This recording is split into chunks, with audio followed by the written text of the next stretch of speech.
C'est à Totnes que j'ai passé mon mois de juillet. La petite ville du Devon, souvent désignée comme le berceau des villes en transition, mérite l'appellation. Ces 8000 habitants ne manquent pas d'idées pour atteindre leur but, l'autonomie énergétique et alimentaire d'ici 2030. C'est d'ailleurs sous la gouverne de Rob Hopkins, professeur en permaculture et initiateur du mouvement TTT, Totnes en transition en français, qu'ils construisent ensemble la ville de demain. Dans la rue principale, des magasins de seconde main, où pour 10 pounds, il est possible de refaire sa garde-robe tout en soutenant une ONG. Manger une glace végane, c'est possible, au Delphinies.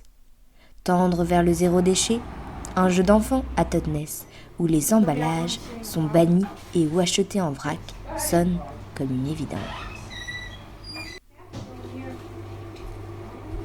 La transition de la ville de Totnes s'est faite grâce à la coopération, l'entraide, mais surtout le partage des ressources.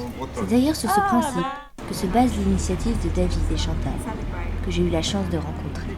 Food in Community, nourriture en communauté en français, est le nom qu'ils ont donné à leur projet local. Nous avons discuté lors d'un événement dans une église où gratuitement il est possible de consommer un repas copieux de produits locaux, bien sûr.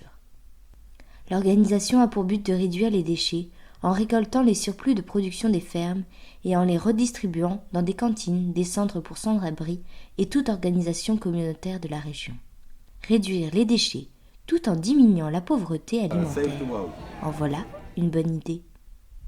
Pour mieux comprendre la recette miracle d'une ville qui est devenue un petit paradis vert, je me suis rendue à une consultation citoyenne à la mairie. Pourtant, à l'heure, la salle fourmillait de monde. Les participants, bien habitués à ces réunions, n'avaient pas besoin que l'on leur rappelle leurs principes. Les problématiques sont inscrites sur des tables, on s'y assoit, on discute.